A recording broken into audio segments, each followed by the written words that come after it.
बंदी छोड़ सतगुरु रामपाल जी परमेश्वर जी की जय हो।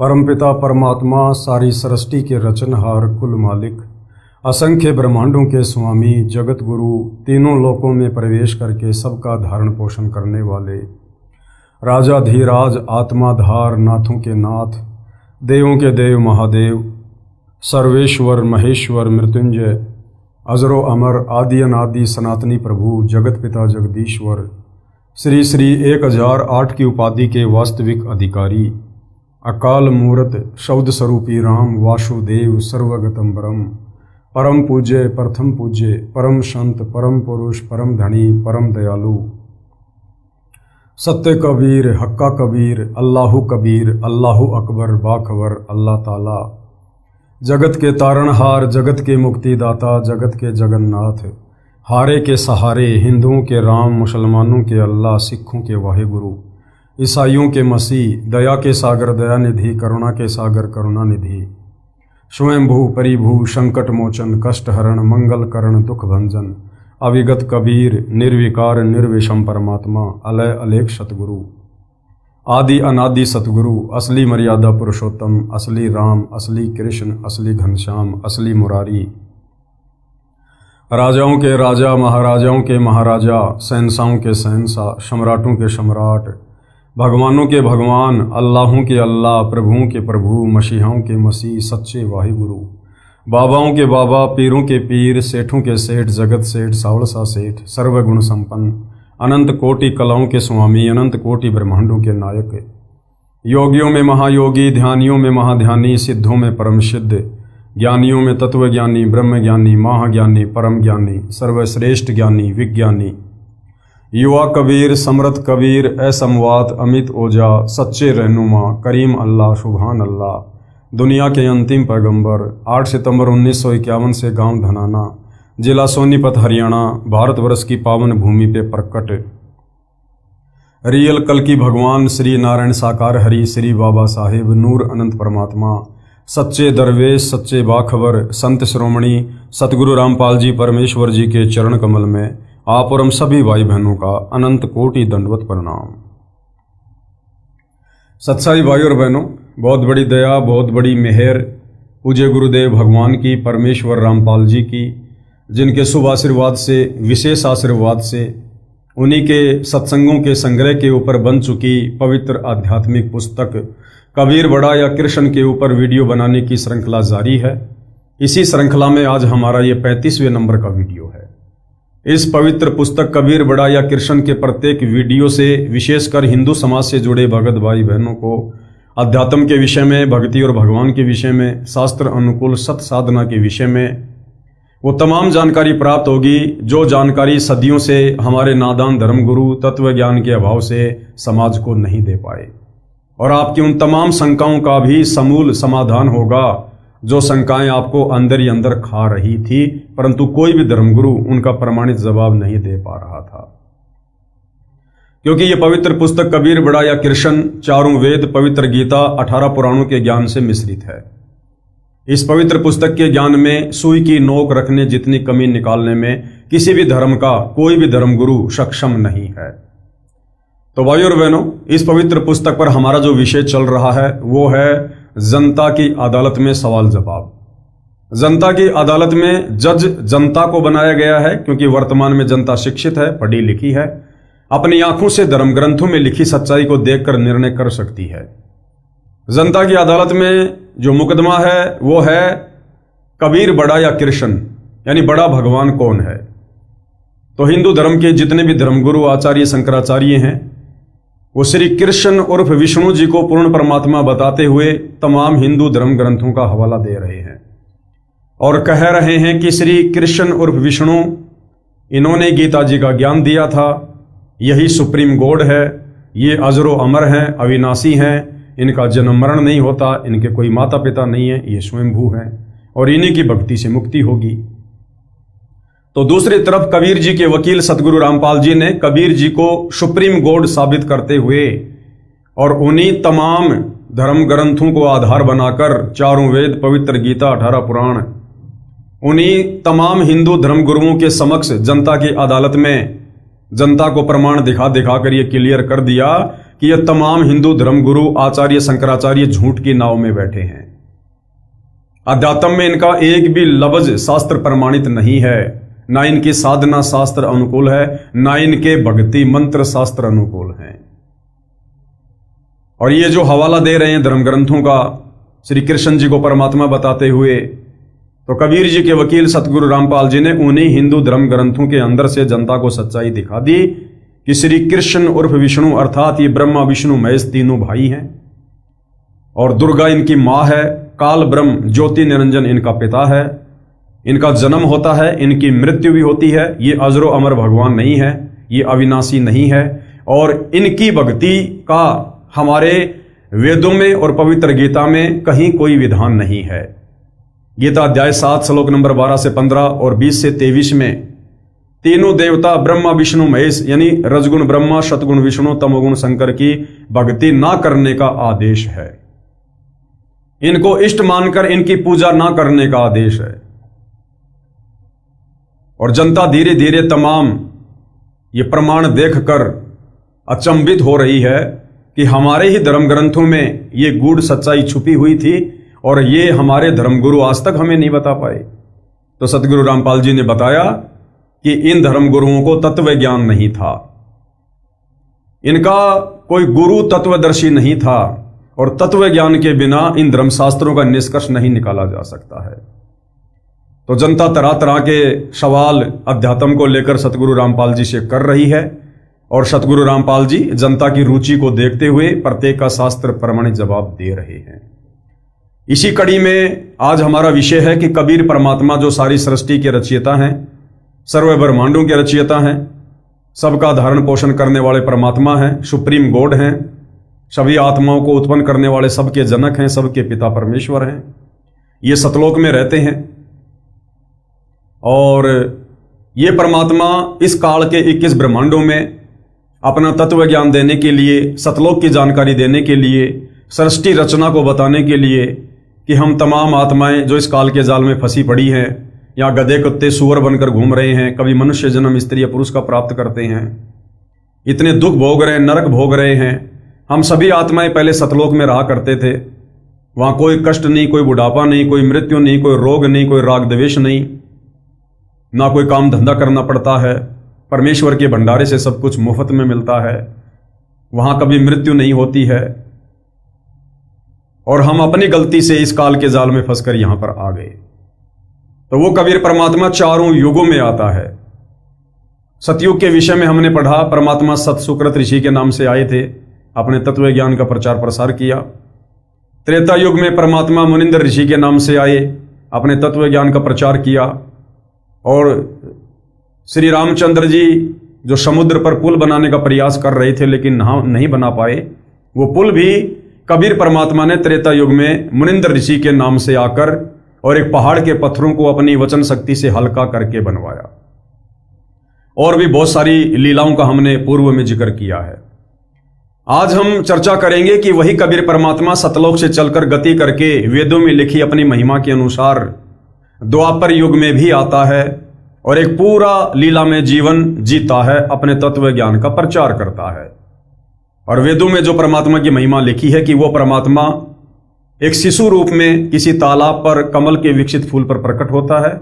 वहां से एक निसंतान दंपत्ति उनको उठाकर ले जाते हैं और बाल्यकाल में परमेश्वर की जो लीला में परवरिश होती है वो कवारी गायों के दूध से होती है।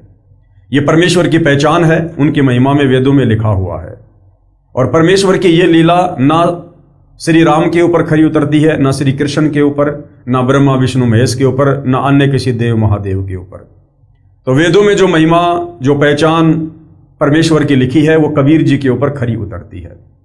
तो आज हम चर्चा करेंगे कि द्वापर में कबीर परमात्मा किस प्रकार से अपनी लीला अनुसार प्रकट हुए और किन किन आत्माओं को मिले, क्या क्या उन्होंने लीलाएं की।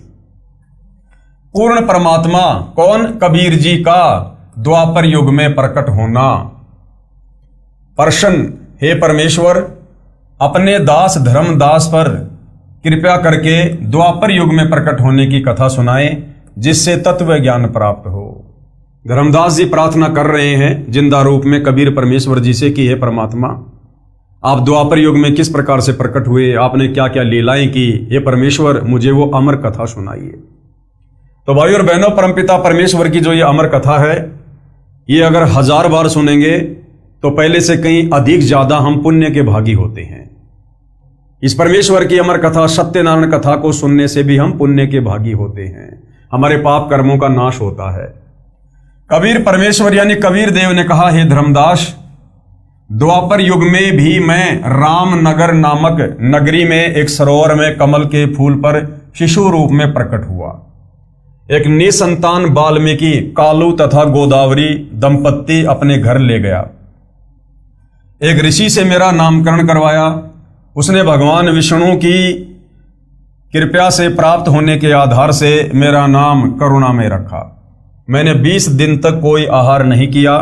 मेरी पालक माता अति दुखी हुई, यानी जो गोदावरी थी, जो परमेश्वर की बाल्यकाल में परवरिश के लिए निमित्त बनी थी, वो बहुत दुखी हुई। पिताजी भी कई साधु संतों के पास गए, मेरे ऊपर झाड़ फूंक भी करवाई। वे विष्णु के पुजारी थे। कौन? कालू और गोदावरी, जिन्होंने द्वापर युग में कबीर परमेश्वर जी के मुंह बोले माता पिता की भूमिका निभाई थी, वो श्री विष्णु जी के पुजारी थे। उनको अति दुखी देखकर मैंने विष्णु को प्रेरणा दी। विष्णु भगवान एक ऋषि रूप में वहां आए तथा पिता कालू से कुशल मंगल पूछा। पिता कालू तथा माता गोदावरी कलयुग में सम्मन तथा नेकी रूप में दिल्ली में जन्मे थे। यानी द्वापर युग में जो दो आत्माएं कालू तथा गोदावरी कबीर परमेश्वर जी की बाल्यकाल में परवरिश करने के लिए निमित्त बने थे, यही दोनों आत्माएं आगे चलकर कलयुग के प्रथम चरण में दिल्ली के पास में सम्मन और नेकी के रूप में जन्मे थे। पिता कालू तथा माता गोदावरी कलयुग में सम्मन तथा नेकी रूप में दिल्ली में जन्मे थे। उन्होंने अपना दुख ऋषि जी को बताया कि हमें वृद्ध अवस्था में एक पुत्र रत्न भगवान विष्णु की कृपा से सरोवर में कमल के फूल पर प्राप्त हुआ है। यह बच्चा 25 दिन से भूखा है, कुछ भी नहीं खाया है। अब इसका अंत निकट है। परमात्मा विष्णु ने हमें अपार खुशी प्रदान की है, अब उसे छीन रहे हैं। हम प्रार्थना करते हैं कि हे विष्णु भगवान, ये खिलौना देकर मत छीनो। हम अपराधियों से ऐसा क्या अपराध हो गया है, इस बच्चे में हमारा इतना मोह हो गया है कि यदि इसकी मृत्यु हो गई तो हम दोनों उसी सरोवर में डूबकर मरेंगे जहां ये बालक रत्न हमें मिला था। हे धर्मदास, ऋषि रूप में उपस्थित विष्णु भगवान ने मेरी ओर देखा। मैं पालने में झूल रहा था। मेरे अति स्वस्थ शरीर को देखकर विष्णु भगवान आश्चर्यचकित हुए तथा बोले, हे कालू भगत, ये बच्चा तो पूर्ण रूप से स्वस्थ है। आप कह रहे हो ये कुछ भी आहार नहीं करता। ये बालक तो ऐसे स्वस्थ है जैसे एक सेर दूध प्रतिदिन पीता हो। ये नहीं मरने वाला। इतना कहकर विष्णु मेरे पास आया।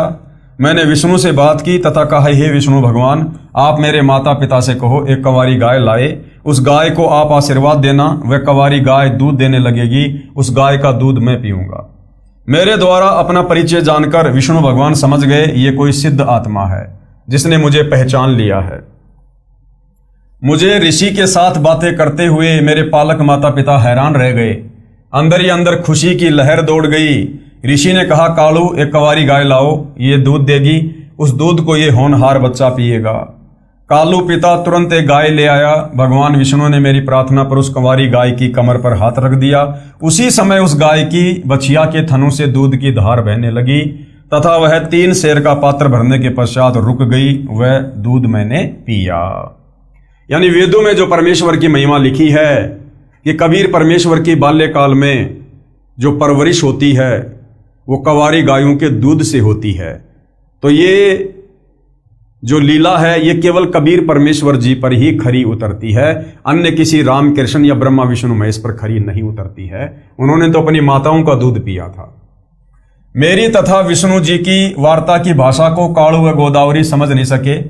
वे मुझ 25 दिन के बालक को बोलता देखकर उस ऋषि रूप विष्णु का ही चमत्कार मान रहे थे तथा कुंवारी गाय द्वारा दूध देना भी उस ऋषि की कृपया जानकर दोनों ऋषि के चरणों में लिपट गए। मेरी पालक माता ने मुझे पालने से उठाया तथा उस ऋषि रूप में विराजमान विष्णु के चरणों में डाला। मैं जमीन पर नहीं गिरा। माता के हाथों से निकलकर जमीन से 4 फुट ऊपर हवा में पालने की तरह स्थिर हो गया। जब गोदावरी ने मुझे ऋषि के चरणों की ओर किया, भगवान विष्णु 3 कदम पीछे हट गए तथा बोले, माई, ये बालक परम शक्ति युक्त है, बड़ा होकर जनता का उपकार करेगा। इतना कहकर ऋषि रूपधारी विष्णु अपने लोक को चल दिए। मैं पुनः पालने में विराजमान हो गया। उस वाल्मीकि दंपति यानी कालू तथा गोदावरी ने मेरा हवा में स्थित होना भी ऋषि का ही चमत्कार जाना, करिश्मा जाना। इस कारण से मुझे कोई अवतारी पुरुष नहीं समझ सके।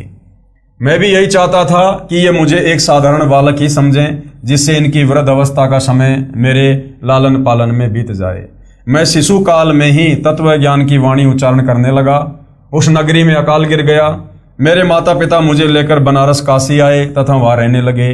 कलयुग में कालू का जन्म शम्मन रूप में तथा गोदावरी का जन्म नेकी रूप में दिल्ली में हुआ, जो कबीर जी की शरण में आए। उनका एक पुत्र शिव भी परमात्मा की शरण में आया था। काशी नगर में एक सुदर्शन नाम का वाल्मीकि जाति का पुण्यात्मा मेरी वाणी सुनकर बहुत प्रभावित हुआ।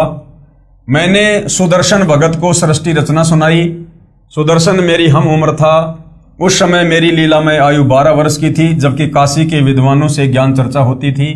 सुदर्शन भी मेरे साथ जाता था। एक दिन सुदर्शन ने कहा, हे करुणामय, आप तो ज्ञान सुनाते हो, इसका समर्थन कोई भी ऋषि नहीं करता। आपके ज्ञान पर कैसे विश्वास हो? हे करुणामय, आप ऐसी कृपा करो जिससे मेरा भ्रम दूर हो जाए। हे धर्मदास, मैंने उस प्यारी आत्मा सुदर्शन को शतलोक के दर्शन कराए। आपकी तरह उसको भी 3 दिन तक ऊपर के सर्वलोकों में ले गया। सुदर्शन का पंच भौतिक शरीर अचेत हो गया। सुदर्शन भी अपने माता पिता का इकलौता पुत्र था। अपने इकलौते पुत्र को मृत तुल्य देखकर उसके माता पिता विलाप करने लगे तथा हमारे घर आकर मेरे माता पिता से झगड़ा करने लगे।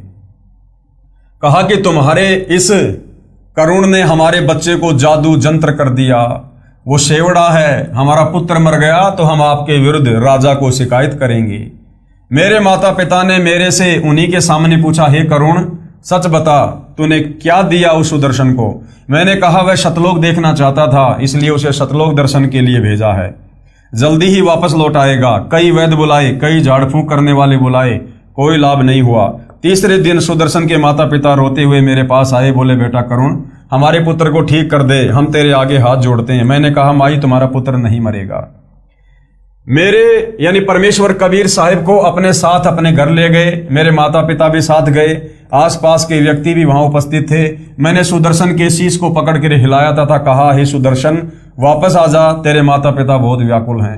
इतना कहते ही सुदर्शन ने आंखें खोली, चारों ओर देखा, अपने सिर की ओर मुझे नहीं देख सका। उठ कर बोला, परमेश्वर करुणामय कहाँ है? रोने लगा, कहाँ गए परमेश्वर करुणामय?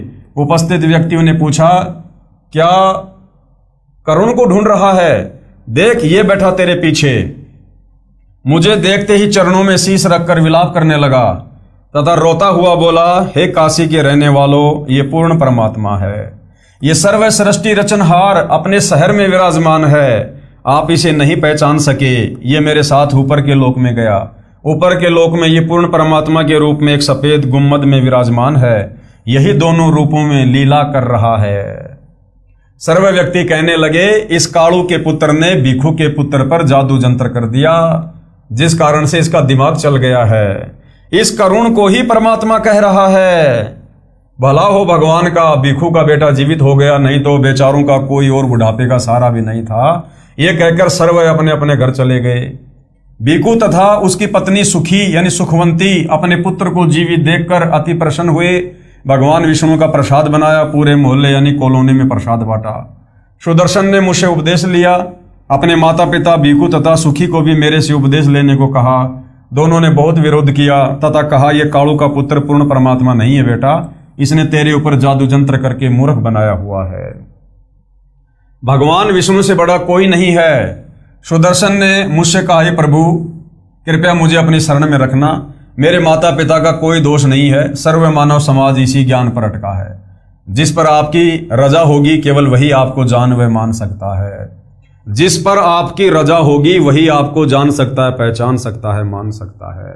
आज वर्तमान में देख लो भाई और बहनों, परमेश्वर ने अपनी पहचान करवाने में कोई कसर नहीं छोड़ी। सबको शिक्षित करवा दिया, सर्व धर्मशास्त्रों से परिचित करवा दिया। फिर भी परमेश्वर रामपाल जी को आज उनके भगत भी, यानी करोड़ों में उनकी संगत है, जिसमें से 90% भगत भी परमेश्वर रामपाल जी को परमेश्वर के रूप में हृदय से ज्ञान को आधार बनाकर स्वीकार नहीं कर रहे हैं। आज भी वो संगत एक दाढ़ी मूंछ वाली कबीर की समझे जाने वाली काल्पनिक बेजुबान मुर्दा फोटो को भगवान मानकर पूज रही है। इस काल ब्रह्म ने तो पूरे विश्व यानी ब्रह्मा विष्णु शिव सहित को भ्रमित किया हुआ है। हे धर्मदास, सुदर्शन भगत ने काल के जाल को समझकर सच्चे मन से मेरी भक्ति की तथा मेरा साक्षी बना कि पूर्ण परमात्मा कोई अन्य है जो ब्रह्मा विष्णु तथा शिव से भिन्न तथा अधिक शक्तिशाली है। हे धर्मदास, पांडवों की अश्वमेघ यज्ञ को जिस सुदर्शन द्वारा संपूर्ण की गई आप सुनते हो, ये वही सुदर्शन वाल्मीकि मेरा शिष्य था। द्वापर युग में मैं 404 वर्ष तक करुणामय शरीर में लीला करता रहा तथा सह शरीर सतलोक गया। आगे धर्मदास जी ने फिर परमात्मा जी से प्रश्न किया। धर्मदास ने प्रश्न किया, हे प्रभु, आपकी रजा द्वापर युग में और किस पुण्यात्मा पर हुई? तो परमेश्वर जी बता रहे हैं, कबीर देव ने कहा, द्वापर युग में एक चंद्र विजय नामक राजा की रानी इंद्रमती को पार किया तथा राजा चंद्र विजय पर भी कृपा की। परमेश्वर कबीर जी द्वारा बताई रानी इंद्रमती को पार करने वाली कथा कौन लिख रहे हैं? परम पूज्य सतगुरु रामपाल जी परमेश्वर जी। द्वापर युग में इंद्रमती को शरण में लेना। द्वापर युग में चंद्र विजय नाम का एक राजा था। उसकी पत्नी इंद्रमती बहुत ही धार्मिक प्रवृत्ति की औरत थी। संत महात्माओं का बहुत आदर किया करती थी। उसने एक गुरुदेव भी बना रखा था। उनके गुरुदेव ने बताया था कि बेटी, साधु संतों की सेवा करनी चाहिए, संतों को भोजन खिलाने से बहुत लाभ होता है। एकादशी का व्रत, मंत्र के जाप आदि साधनाएं जो गुरुदेव ने बताई थी, उस भगवत भक्ति में रानी बहुत दृढ़ता से लगी हुई थी। गुरुदेव ने बताया था कि संतों को भोजन खिलाया करेगी तो तू आगे भी रानी बन जाएगी और तुझे स्वर्ग प्राप्ति होगी। रानी ने सोचा कि प्रतिदिन एक संत को भोजन अवश्य खिलाया करूंगी। उसने ये प्रतिज्ञा मन में ठान ली कि मैं खाना बाद में खाया करूंगी, पहले संत को खिलाया करूंगी। इससे मुझे याद बनी रहेगी, कहीं मुझे भूल ना पड़ जाए। रानी प्रतिदिन पहले एक संत को भोजन खिलाती, फिर स्वयं खाती। वर्षों तक यह क्रम चलता रहा। एक समय हरिद्वार में कुंभ के मेले का संयोग हुआ। जितने भी त्रिगुण माया के उपासक संत थे, सभी गंगा में स्नान करने के लिए, पर भी लेने के लिए प्रस्थान कर गए। इस कारण से कई दिन रानी को भोजन कराने के लिए कोई संत नहीं मिला। रानी इंद्रमती ने स्वयं भी भोजन नहीं किया। चौथे दिन अपनी बांदी से कहा कि बांदी, देख ले कोई संत मिल जाए तो, नहीं तो आज तेरी मालकिन जीवित नहीं रहेगी, चाहे मेरे प्राण क्यों ना निकल जाएं, परंतु मैं खाना नहीं खाऊंगी। वह दीनदयाल कबीर परमेश्वर अपने पूर्व वाले भगत को शरण में लेने के लिए न जाने क्या क्या कारण बना देता है। बांदी ने ऊपर अटारी पर चढ़कर देखा कि सामने से सफेद कपड़े पहने एक संत आ रहा था। द्वापर युग में परमेश्वर कबीर जी करुणामय नाम से आए थे। बांदी नीचे आई और रानी से कहा कि एक व्यक्ति है जो साधु जैसा नजर आता है। रानी ने कहा कि जल्दी से बुला कर ला। बांदी महल से बाहर गई तथा प्रार्थना की कि हे साहिब, आपको हमारी रानी ने याद किया है। करुणामय साहिब ने कहा कि रानी ने मुझे क्यों याद किया है, मेरा और रानी का क्या संबंध? नौकरानी ने सारी बात बताई। करुणामय यानी कबीर साहिब ने कहा कि रानी को आवश्यकता पड़े तो यहाँ आ जाए, मैं यहाँ खड़ा हूँ, तू बांदी और वो रानी, मैं वहां जाऊं, और यदि वह कह दे कि तुझे किसने बुलाया था या उसका राजा ही कुछ कह दे, बेटी, संतों का अनादर बहुत पापदायक होता है। बांदी फिर वापस आई और रानी से सब वार्ता कह सुनाई। तब रानी ने कहा कि बांदी, मेरा हाथ पकड़ और चल। जाते ही रानी ने दंडवत प्रणाम करके प्रार्थना की कि हे परवरदिगार, चाहती तो ये हूं कि आपको कंधे पर बैठा लूं। करुणामय साहिब ने कहा, बेटी, मैं यही देखना चाहता था कि तेरे में कोई श्रद्धा भी है या वैसे ही भूखी मर रही है। रानी ने अपने हाथों खाना बनाया। करुणामय रूप में आए। कबीर देव ने कहा कि मैं खाना नहीं खाता, मेरा शरीर खाना खाने का नहीं है। तो रानी ने कहा कि मैं भी खाना नहीं खाऊंगी। करुणामय साहिब ने कहा कि ठीक है बेटी, लाओ खाना खाते हैं, क्योंकि समर्थ उसी को कहते हैं जो चाहे सो करे। करुणामय साहिब ने खाना खा लिया। फिर रानी से पूछा कि जो ये तू साधना कर रही है, ये तेरे को किसने बताई है? रानी ने कहा कि मेरे गुरुदेव ने आदेश दिया है। कबीर साहिब ने पूछा, क्या आदेश दिया है तेरे गुरुदेव ने? इंद्रमती ने कहा कि विष्णु महेश की पूजा, एकादशी का व्रत, तीर्थ भ्रमण, देवी पूजा, श्राद्ध निकालना, मंदिर में जाना, संतों की सेवा करना, करुणा में यानी कबीर साहब ने कहा कि जो साधना तेरे गुरुदेव ने दी है, तेरे को जन्म और मृत्यु तथा स्वर्ग नरक व 84 लाख योनियों के कष्ट से मुक्ति प्रदान नहीं करवा सकती। रानी ने कहा कि महाराज जी, जितने भी संत हैं अपनी अपनी ही प्रभुता बनाने में आते हैं, मेरे गुरुदेव के बारे में कुछ नहीं कहोगे, मैं चाहे मुक्त हूं या ना हूं। करुणा में यानी कबीर साहब ने सोचा कि इस भोले जीव को कैसे समझाएं। इन्होंने जो पूंछ पकड़ ली उसको छोड़ नहीं सकते, मर सकते हैं। करुणा में साहब ने कहा कि बेटी, वैसे तो तेरी इच्छा है, मैं निंदा नहीं कर रहा। क्या मैंने आपके गुरुदेव को गाली दी या कोई बुरा कहा है? मैं तो भक्ति मार्ग बता रहा हूं कि ये भक्ति शास्त्र विरुद्ध है, तुझे पार नहीं होने देगी और न ही तेरा कोई आने वाला कर्म दंड कटेगा। और सुन ले, आज से तीसरे दिन तेरी मृत्यु हो जाएगी। ना तेरा गुरु बचा सकेगा और ना तेरी ये नकली साधना बचा सकेगी। जब मरने की बारी आती है फिर जीव को डर लगता है, वैसे तो नहीं मानता। रानी ने सोचा कि संत झूठ नहीं बोलते, कहीं ऐसा ना हो कि मैं तीसरे दिन ही मर जाऊं। इस डर से करुणा में साहिब से पूछा कि साहिब, क्या मेरी जान बच सकती है? कबीर साहिब यानी करुणा में जी ने कहा कि बच सकती है, अगर तू मेरे से उपदेश लेगी, मेरी शिष्या बनेगी, पिछली पूजाएं त्यागेगी, तब तेरी जान बचेगी। इंद्रमती ने कहा, मैंने सुना है कि गुरुदेव नहीं बदलना चाहिए, पाप लगता है। तो कबीर साहिब यानी करुणा में जी ने कहा कि नहीं बेटी, ये भी तेरा भ्रम है। एक वैद्य यानी डॉक्टर से औषधि ना लगे तो क्या दूसरे से नहीं लेते? एक 5वीं कक्षा का अध्यापक होता है, फिर एक उच्च कक्षा का अध्यापक होता है। बेटी, अगली कक्षा में जाना होगा। क्या सारी उम्र 5वीं कक्षा में ही लगी रहेगी? इसको छोड़ना पड़ेगा। तू अब आगे की पढ़ाई पढ़, मैं पढ़ाने आया हूं। वैसे तो नहीं मानती, परंतु मृत्यु दिखने लगी कि संत कह रहा है तो कहीं बात ना बिगड़ जाए। ऐसा विचार करके इंद्रमती ने कहा कि जैसे आप कहोगे मैं वैसा ही करूंगी। करुणा में यानी कबीर साहिब ने उपदेश दिया, कहा कि तीसरे दिन मेरे रूप में काल आएगा, तू उससे बोलना मत। जो मैंने नाम दिया है 2 मिनट तक इसका जाप करना, 2 मिनट के बाद उसको देखना है, उसके बाद सत्कार करना है। वैसे तो गुरुदेव आए तो अति शीघ्र चरणों में गिर जाना चाहिए, ये मेरा केवल इस बार आदेश है। रानी ने कहा ठीक है जी। रानी को तो चिंता बनी हुई थी, श्रद्धा से जाप कर रही थी। कबीर साहिब यानी करुणामय साहिब का रूप बनाकर गुरुदेव रूप में काल आया, आवाज लगाई, इंद्रमती इंद्रमती। उसको तो पहले से ही डर था, सुमरण करती रही, काल की तरफ नहीं देखा। 2 मिनट के बाद जब देखा तो काल का स्वरूप बदल गया। काल का ज्यों का त्यों चेहरा दिखाई देने लगा। करुणामय साहिब का स्वरूप नहीं रहा। जब काल ने देखा कि तेरा तो स्वरूप बदल गया, वह जान गया कि इसके पास कोई शक्ति युक्त मंत्र है। ये कहकर चला गया कि तुझे फिर देखूंगा, अब तो बच गई। रानी बहुत खुश हुई, फूली नहीं समाई। कभी अपनी बांदियों को कहने लगी कि मेरी मृत्यु होनी थी, मेरे गुरुदेव ने मुझे बचा दिया। राजा के पास गई तथा कहा कि आज मेरी मृत्यु होनी थी, मेरे गुरुदेव ने रक्षा कर दी, मुझे लेने के लिए काल आया था। राजा ने कहा कि तू ऐसे ही ड्रामे करती रहती है, काल आता तो क्या तुझे छोड़ जाता? ये संत वैसे बहका देते हैं, अब इस बात को वह कैसे माने। खुशी खुशी में रानी लेट गई। कुछ देर के बाद सर्प बनकर काल फिर आया और रानी को डस लिया। ज्यों ही सर्प ने डसा, रानी को पता चल गया। रानी जोर से चिल्लाई, मुझे सांप ने डस लिया। नौकर भागे। देखते देखते एक मोरी पानी निकालने का छोटा छेद था, उसमें से वो सर्प घर से बाहर निकल गया। अपने गुरुदेव को पुकार कर रानी बेहोश हो गई। करुणा में यानी कबीर साहिब वहां प्रकट हो गए। लोगों को दिखाने के लिए मंत्र बोला। वे तो बिना मंत्र के भी जीवित कर सकते हैं, किसी जंत्र मंत्र की आवश्यकता नहीं। इंद्रमती को जीवित कर दिया। रानी ने बड़ा शुक्र मनाया कि हे बंदी छोड़, यदि आज आपकी शरण में नहीं होती तो मेरी मृत्यु हो जाती।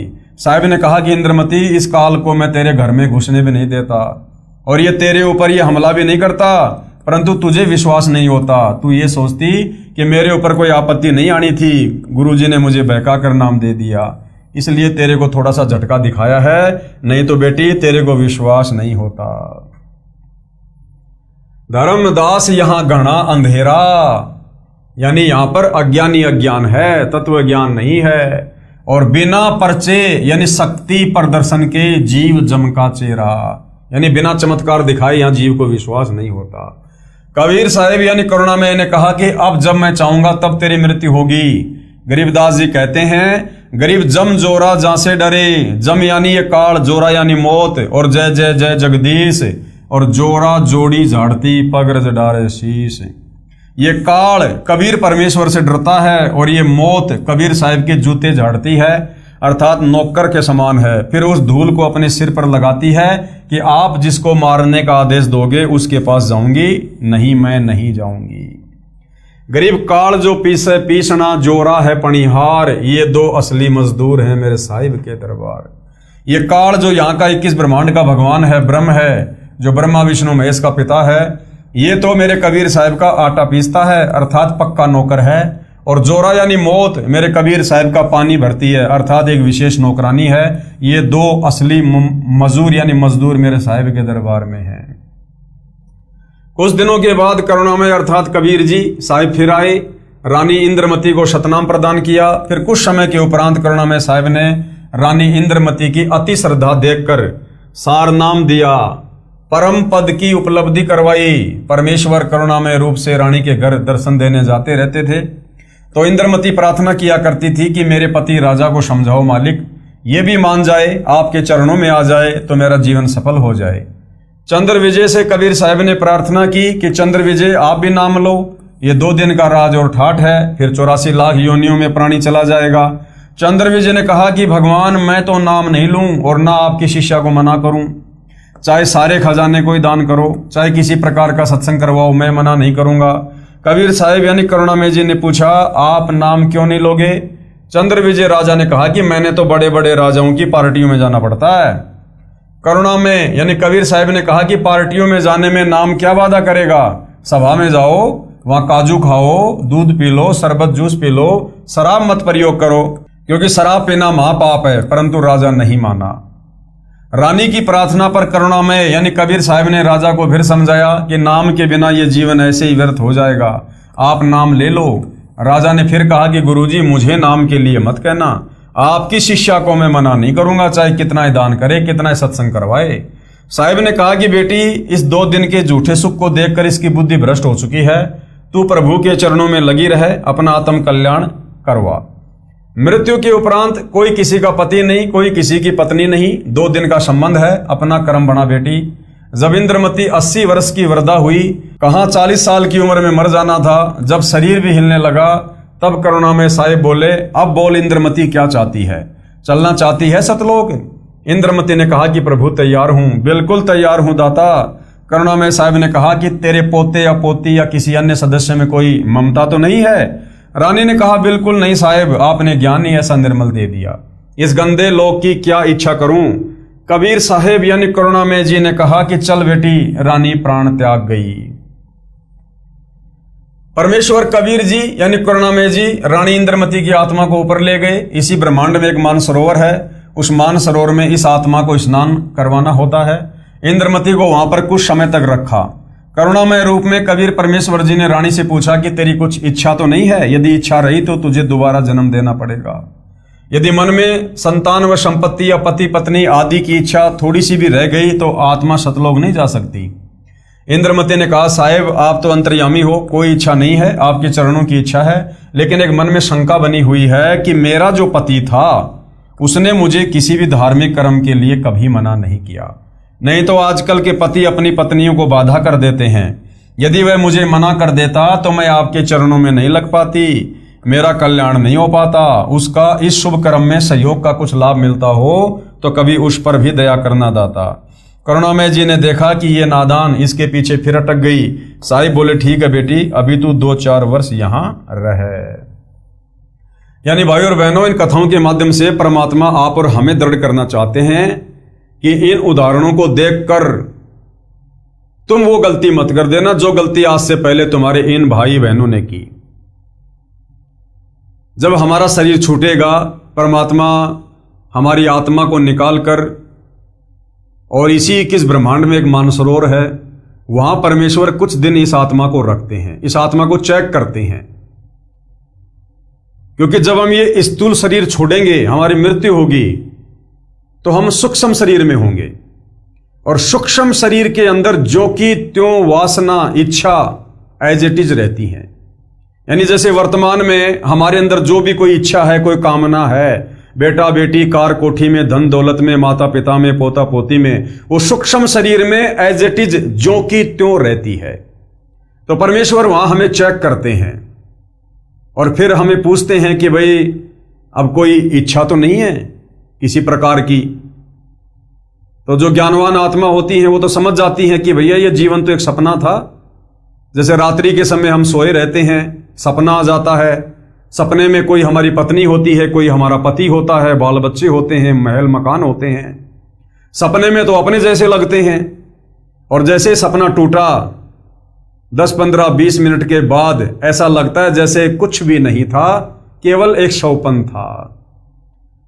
तो जिन आत्माओं की भक्ति बहुत ज्यादा होती है, जिन्होंने अपने गुरुदेव के प्रति श्रद्धा रखी होती है, जिन्होंने ज्ञान को आधार बनाया होता है और स्थूल शरीर में भक्ति करते करते लक्ष्य सतलोक को बनाया होता है, उन आत्माओं को तो मानसरोवर में सूक्ष्म शरीर में वो स्थूल शरीर वाला, वो धरती वाला जीवन एक शौपन जैसा लगेगा कि वो तो एक सपना था। ऐसे ऐसे परिवार, ऐसे ऐसे बेटा बेटी, भाई बंधु, रिश्तेदार, धन कार कोठी, ना जाने उस धरती पर काल के लोक में, जेल में मैं अरबों खरबों बार जन्म लेकर बना चुका हूं, छोड़ चुका हूं। तो उन आत्माओं को तो वो जीवन केवल एक सपना सा लगेगा, बेटा बेटी, भाई बंधु, रिश्तेदार। उनकी तो कोई इच्छा नहीं बनेगी, नीचे देखने को भी मन नहीं करेगा गंध की तरफ। और जो इस धरती पर स्थूल शरीर में भक्ति करते करते बेटा बेटी, कार कोठी, मोह माया में पड़े रहेंगे, मर्यादा में रहेंगे नहीं, भक्ति में गफलत करेंगे, गुरु को परमात्मा मानेंगे नहीं, तो उनकी आत्मा निर्मल नहीं हो पाएगी, वो विकारों से दूर नहीं हो पाएंगे और वहां मानसरोवर पर वो आत्माएं धोखा खा जाएंगी। उनकी ममता यहीं पर रह जाएगी, किसी बेटा बेटी में, कार कोठी में।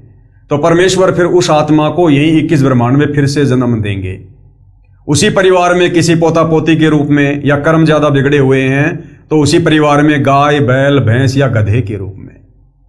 तो भाइयों और बहनों, ये आप और हमें परमेश्वर जी समझा रहे हैं कि नादानों, जो गलतियां आज से पहले आत्माओं ने की तत्व ज्ञान के अभाव में, गुरु को मानुष मानने के कारण, वो गलती इस कलयुग की पिछली पीढ़ी में, मोक्ष के प्राइम टाइम में तुम मत कर देना, अन्यथा परमेश्वर ने अपने विधान अनुसार फिर तुम्हें वापस नीचे पटकना पड़ेगा।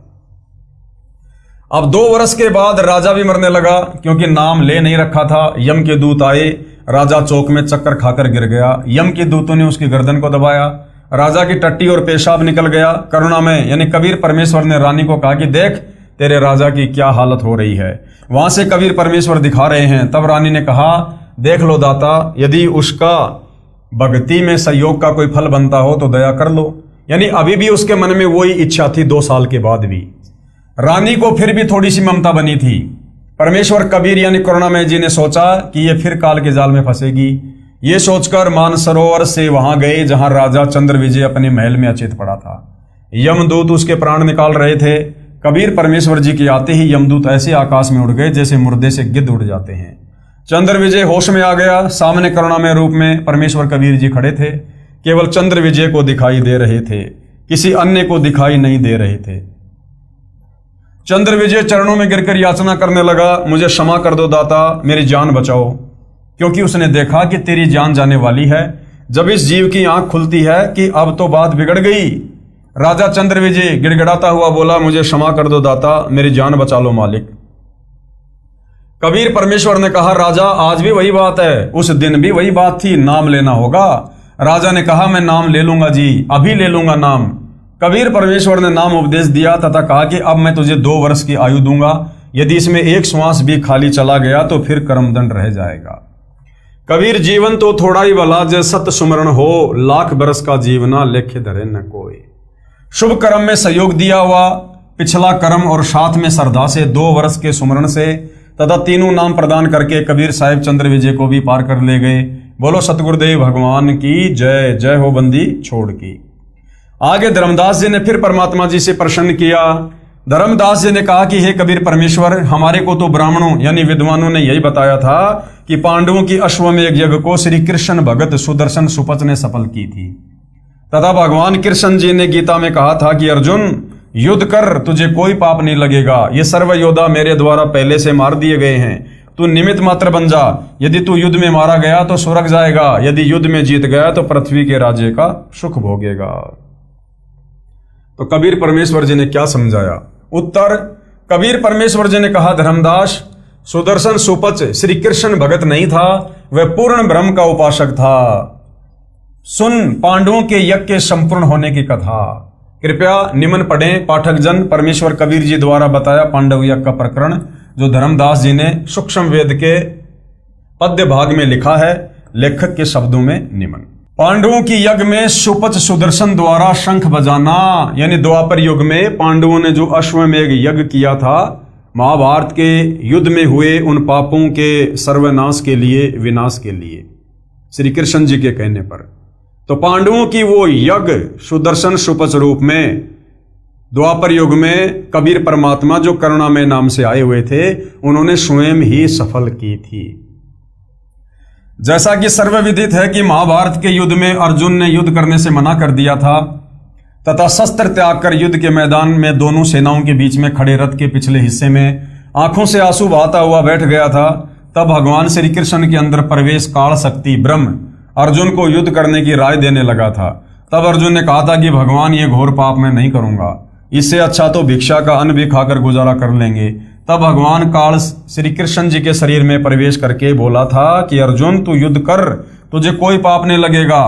देखिए गीता जी के अध्याय 11 के श्लोक 33, अध्याय 2 के श्लोक 37 और 38 में महाभारत में लेख आता है कि श्री कृष्ण जी के कहने से अर्जुन ने युद्ध करना स्वीकार कर लिया।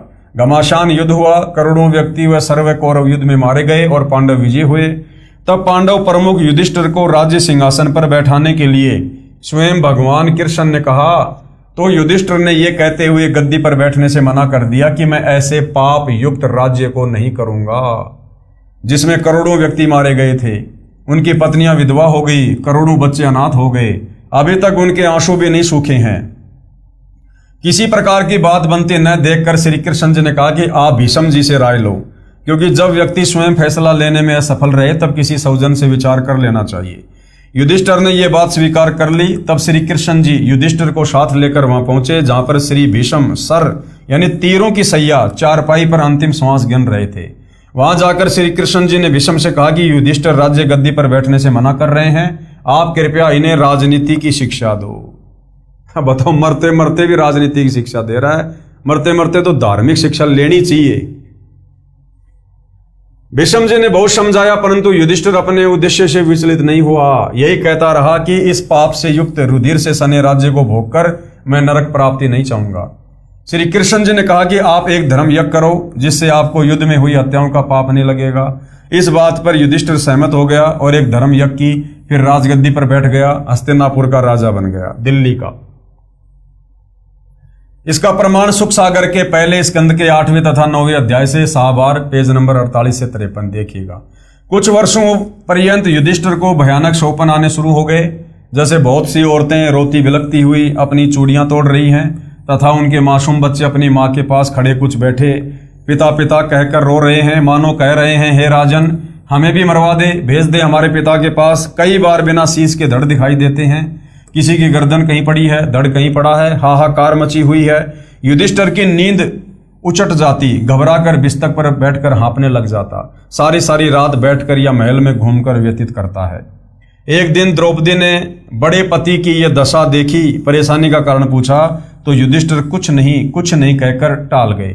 जब द्रौपदी ने कई रात्रियों में युधिष्ठिर की यह दुर्दशा देखी तो एक दिन चारों अर्जुन, भीम, नकुल, सहदेव को बताया कि आपका भाई बहुत परेशान है, कारण पूछो।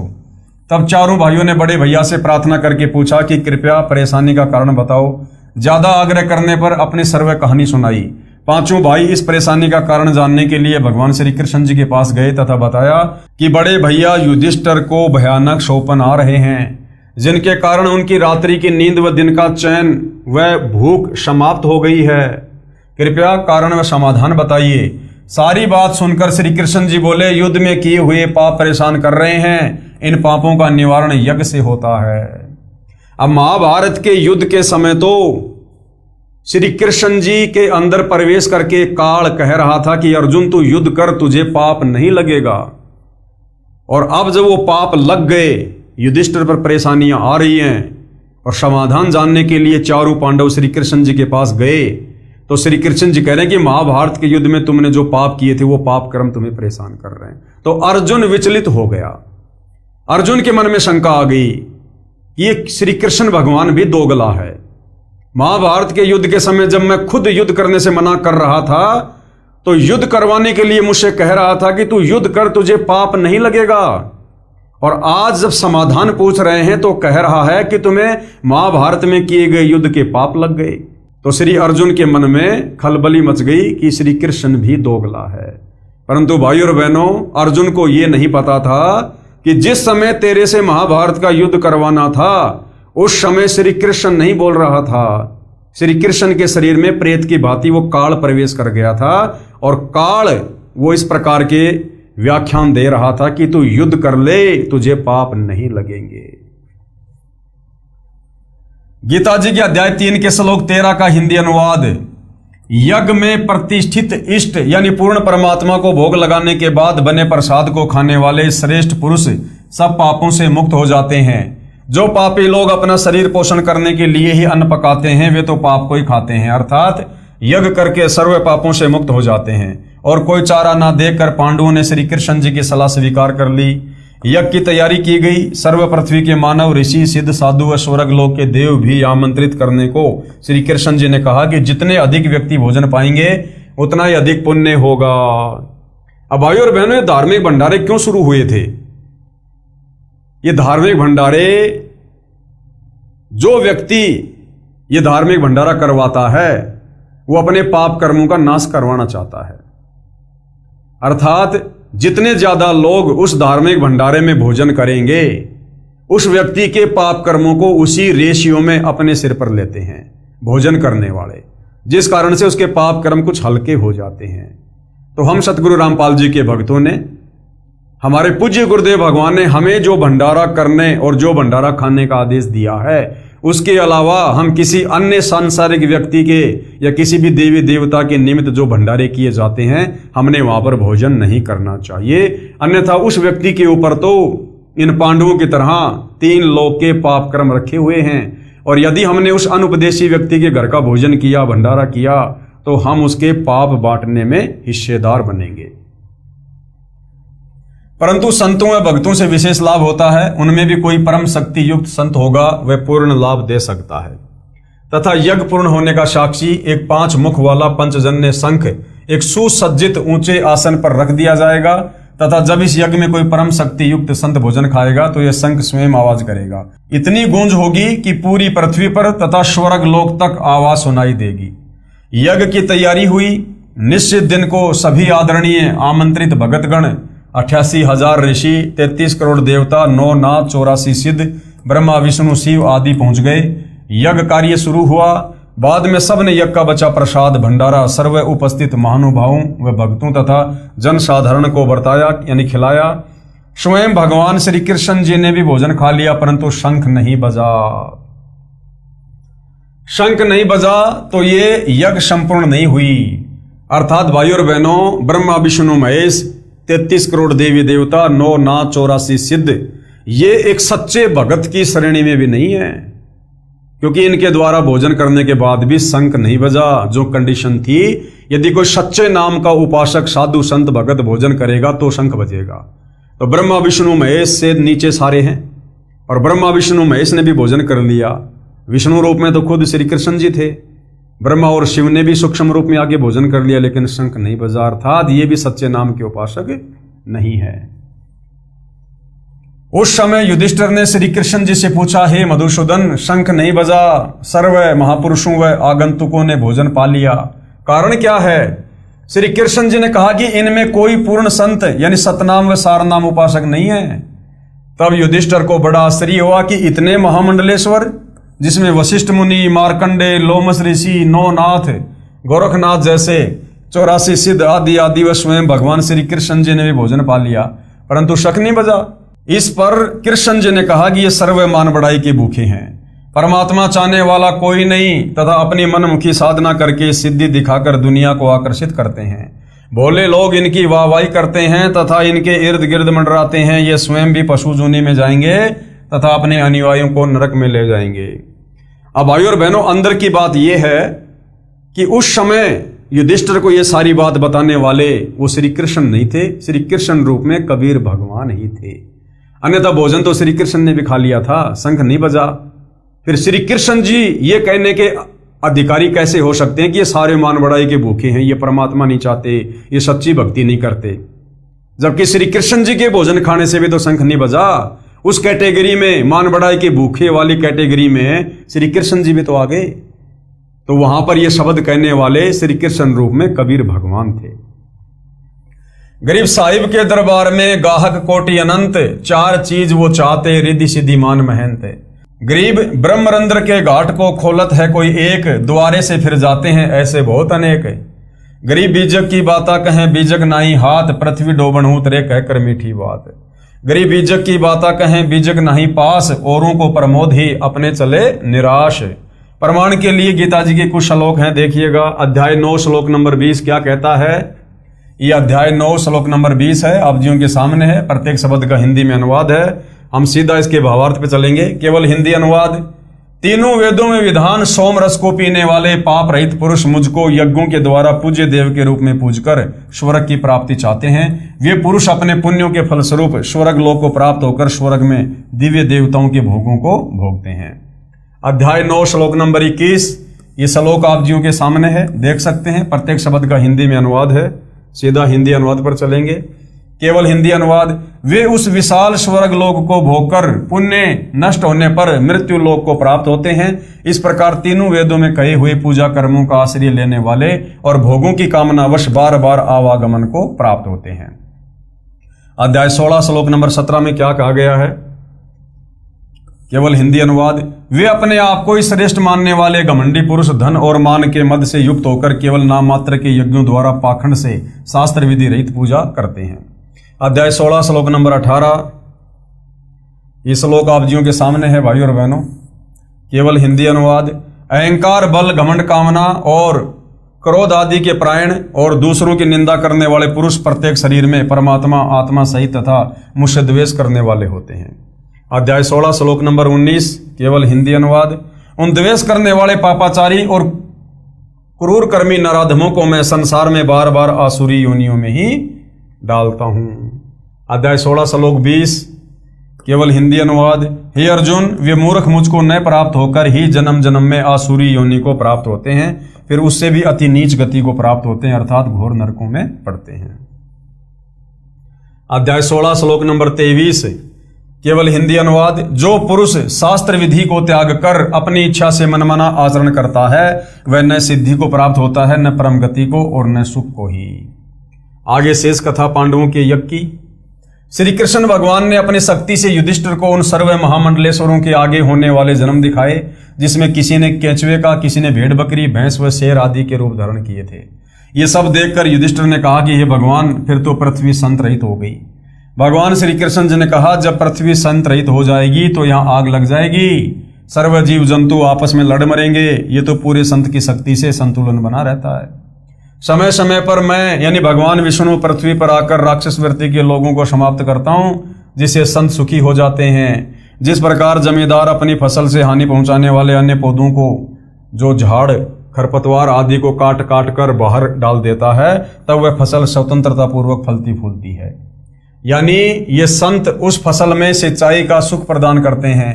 पूर्ण संत सबको समान सुख देते हैं, जिस प्रकार वर्षा व सिंचाई का जल दोनों प्रकार के पौधों, फसल व खरपतवार का पोषण करते हैं। उनमें सर्व जीव के प्रति दया भाव होता है। अब मैं आपको पूर्ण संत के दर्शन करवाता हूं। एक महात्मा काशी में रहते हैं। श्री कृष्ण जी क्या कह रहे हैं युधिष्ठिर को कि एक महात्मा काशी में रहते हैं, उसको बुलाना है। तब युधिष्ठिर ने कहा कि उस और संतों को आमंत्रित करने का कार्य भीमसेन को सौंपा था। पूछते हैं कि वह उन महात्मा तक पहुंचा या नहीं। भीमसेन को बुलाकर पूछा तो उसने बताया कि मैं उससे मिला था।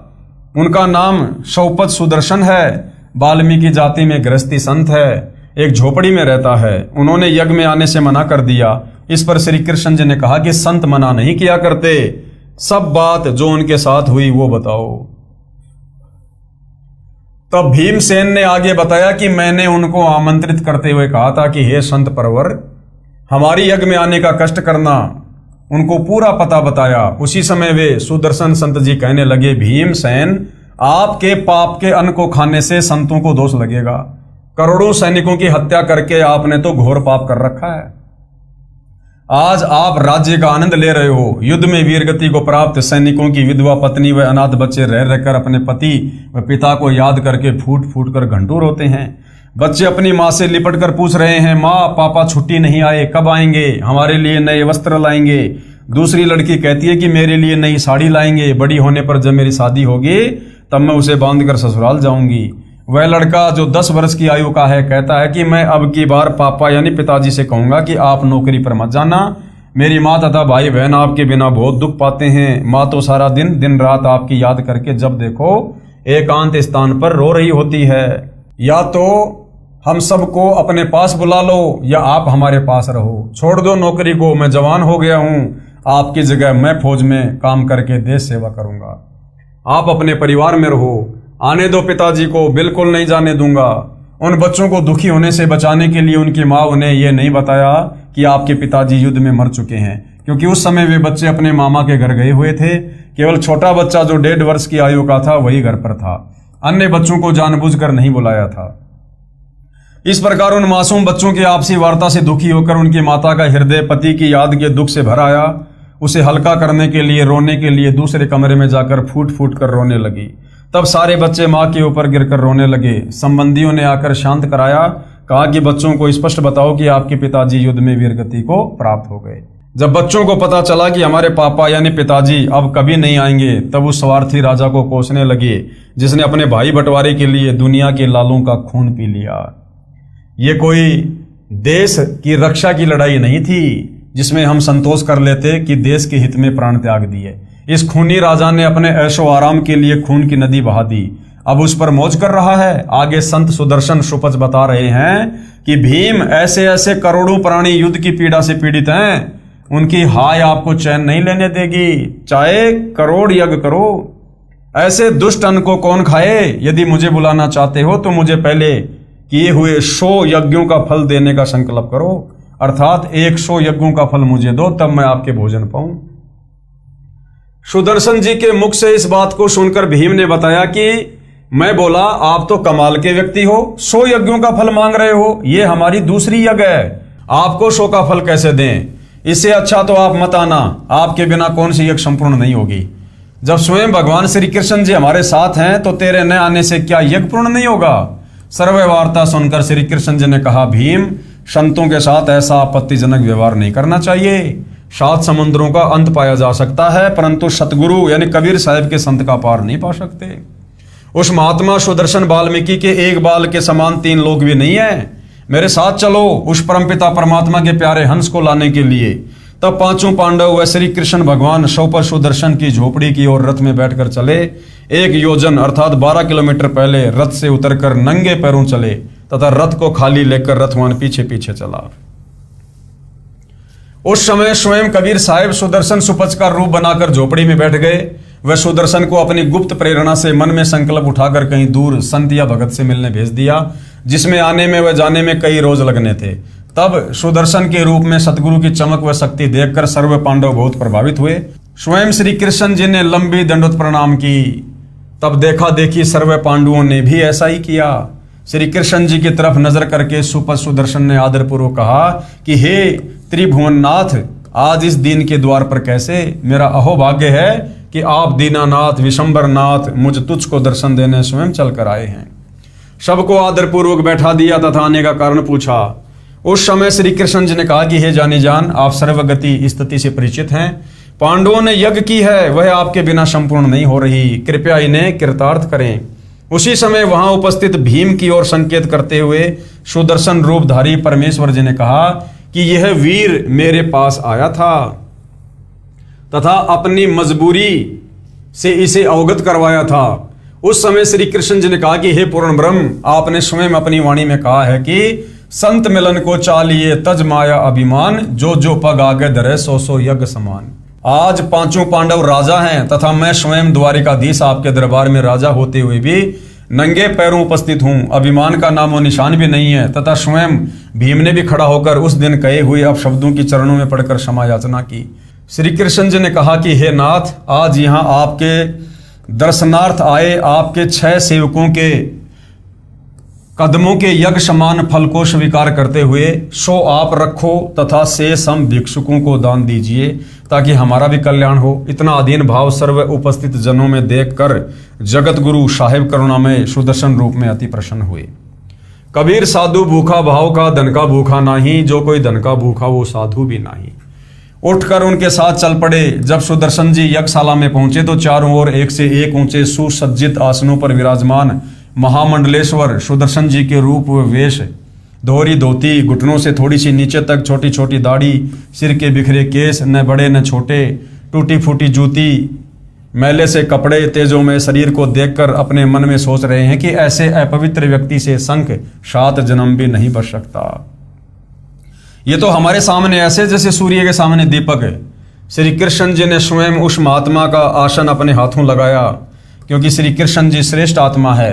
फिर द्रौपदी से कहा कि हे बहन, सुदर्शन महात्मा जी आए हैं, भोजन तैयार करो, बहुत पहुंचे हुए संत हैं। द्रौपदी देख रही है कि संत लक्षण तो एक भी नहीं दिखाई देते। ये तो एक दारिद्र गृहस्थी व्यक्ति है, न तो वस्त्र भगवा, न गले में माला, न तिलक, न सिर पर बड़ी जटा, न मूंड ही मुंडवा रखा और न ही कोई चिमटा, झोली, कमंडल लिए हुए था। श्री कृष्ण जी के कहते ही स्वादिष्ट भोजन कई प्रकार का बनाकर एक सुंदर थाल चांदी का उसमें परोसकर सुदर्शन जी के सामने रखकर द्रौपदी ने मन में विचार किया कि आज तो ये भगत भोजन को खाएगा तो उंगली चाटता रह जाएगा, जिंदगी में ऐसा भोजन कभी नहीं खाया होगा। ये भी भाई और बहनों हमारी एक बहुत बड़ी भूल होती है, हमारी घटिया सोच होती है, जो हम किसी के प्रति इस प्रकार की सोच रखते हैं। सुदर्शन जी ने नाना प्रकार के भोजन को थाली में इकट्ठा किया तथा खिचड़ी सी बनाई। उस समय द्रौपदी ने देखा कि इसने तो सारा भोजन खीर, खांड, हलवा, सब्जी, दही बड़े आदि घोल कर एक कर लिया। तब मन में दुर्भावना पूर्वक विचार किया कि इस मूर्ख हबसी ने तो खाना खाने का भी ज्ञान नहीं, ये काय का संत कैसा शंख बजाएगा।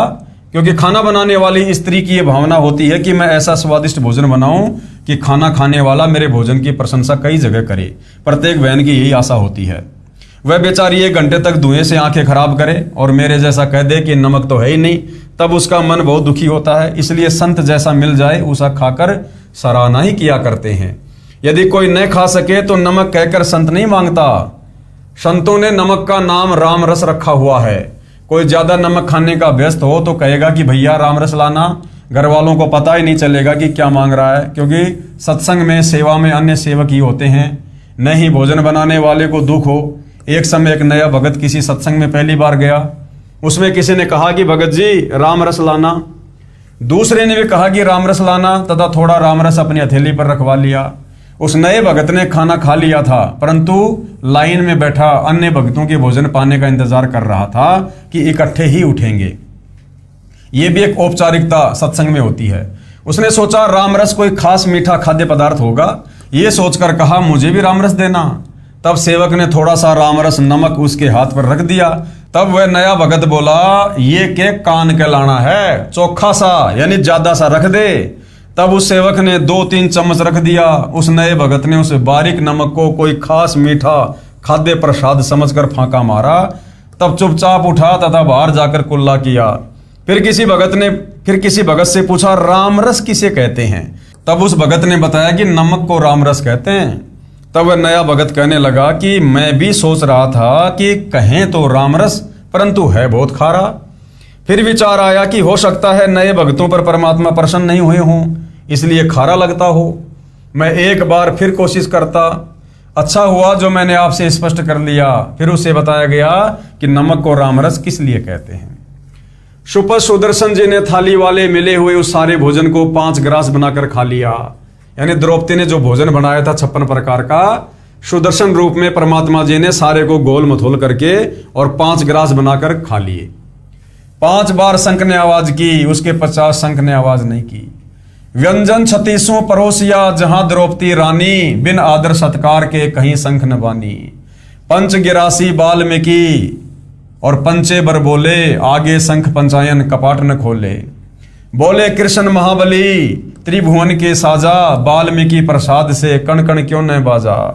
द्रौपदी सेती कृष्ण देव जब ऐसे भाख्या, वाल्मीकि के चरणों की तेरे न अभिलाषा। प्रेम पंचायन भूख है, अन्न जग का खाजा, ऊंच नीच द्रौपदी कहा, शंख कण कण क्यों नहीं बाजा। वाल्मीकि के चरणों की लई द्रौपदी धारा, शंख पंचायन बाजिया कण कण झनकारा। युधिष्ठिर जी श्री कृष्ण जी के पास आए तथा कहा कि हे भगवान, आप जी की कृपा से शंख ने आवाज की है, हमारा कार्य पूर्ण हुआ। श्री कृष्ण जी ने सोचा कि इस महात्मा सुदर्शन के भोजन खाने से भी शंख अखंड क्यों नहीं बजा। फिर अपनी दिव्य दृष्टि से देखा तो पाया कि द्रौपदी के मन में दोष है, जिस कारण से शंख ने अखंड आवाज नहीं की, केवल 5 बार आवाज करके मौन हो गया है। श्री कृष्ण जी ने कहा, युधिष्ठिर, यह शंख बहुत देर तक बजना चाहिए, तब यज्ञ पूर्ण होगी। युधिष्ठिर ने कहा, भगवान, अब कौन संत शेष है जिसे लाना होगा।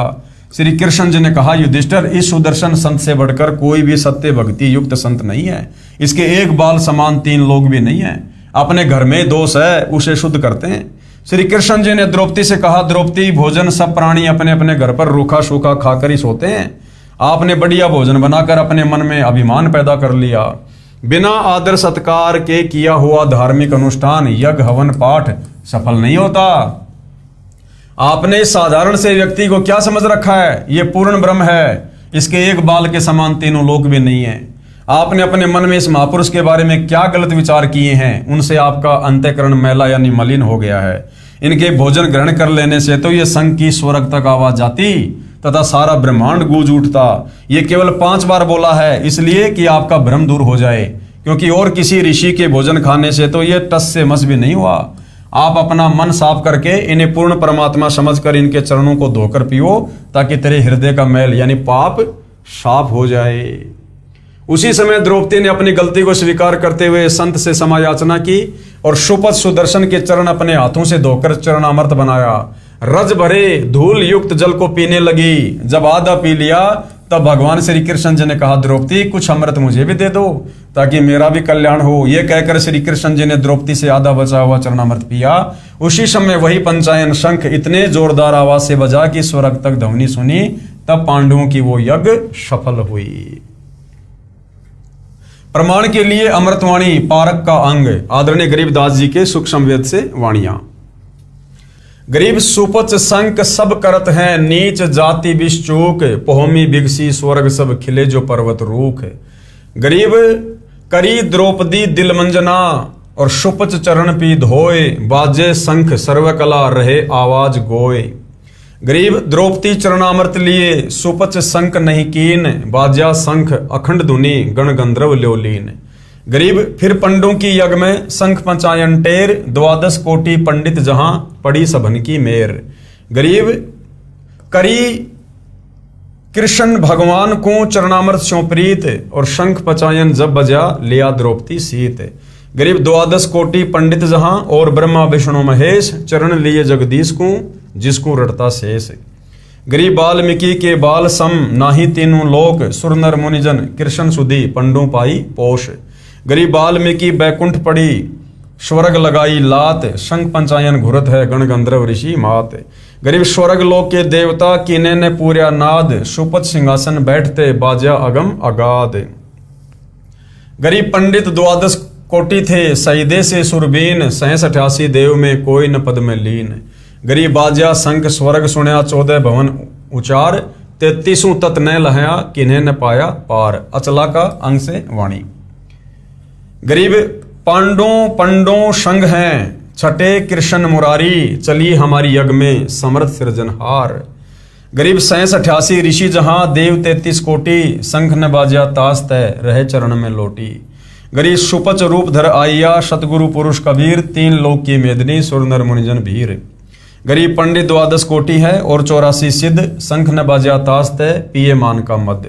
गरीब पंडो यज्ञ अश्वमेघ में सतगुरु किया पियान, 5 पंडो संग चले और छठा भगवान। गरीब सुपच रूप धरी आइया, सब देवन का देव, कृष्ण चंद्र पग धोइया करी तास की सेव। गरीब सुपच रूप को देख कर द्रौपदी मानी शंख, जान गए जगदीश गुरु बाजत नाही शंख। गरीब 56 भोग संजोग कर कीने 5 गिरास, द्रौपदी के दिल दुई है नाही दृढ़ विश्वास। गरीब 5 पांडु यज्ञ करी कल्प वृक्ष की छाही, द्रौपदी दिल बंक है कण कण बाजा नाही। गरीब 56 भोग न भोगिया कीने 5 गिरास, खड़ी द्रौपदी उन्मुनि हरदम गालत श्वास। गरीब बोले कृष्ण महाबली क्यों बाजा नहीं शंख, जान राय जगदीश गुरु काडत है मन बंक। गरीब द्रौपदी दिल को साफ कर चरण कमल ल्यो लाए, वाल्मीकि के बाल सम त्रिलोकी नहीं पाए। गरीब चरण कमल को धोए कर ले द्रौपदी प्रसाद, अंतर सीन साफ होए जरे सकल अपराध। गरीब बाजा संग शुभान गति, कण कण भई आवाज, स्वर्ग लोक बानी सुनी त्रिलोकी में गाज।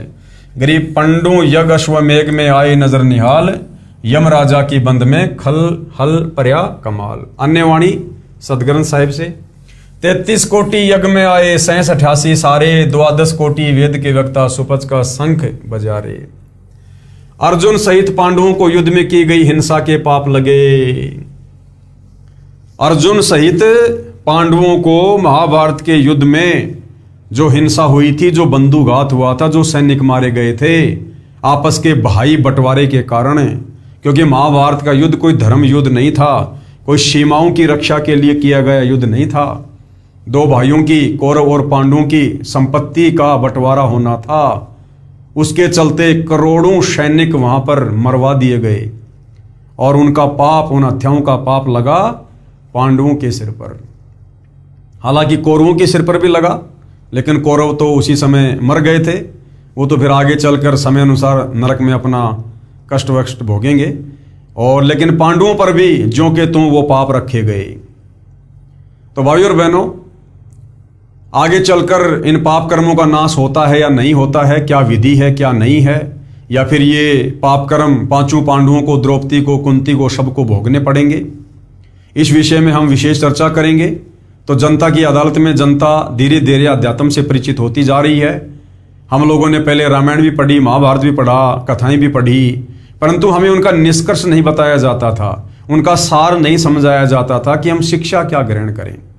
अब परमेश्वर रामपाल जी ने इस तत्व ज्ञान की रोशनी में हमें इन धर्मशास्त्रों का निष्कर्ष निकाल कर दे दिया है, ताकि हम निष्कर्ष को जानकर और शास्त्र अनुकूल साधना तत्वदर्शी संत सतगुरु रामपाल जी से प्राप्त करके अपनी आत्मा का कल्याण करवा सकें और इस काल बली के षड्यंत्र से बाहर निकल सकें। तो भाइयों और बहनों, जनता की अदालत में आगे हम विशेष चर्चा करेंगे कल के एपिसोड में। आज केवल इतना ही। परमपिता परमेश्वर हम सबको आज्ञा दें, आशीर्वाद दें, सद्बुद्धि दें, हमारा मार्गदर्शन करें। बंदी छोड़ सतगुरु रामपाल जी परमेश्वर जी की जय हो।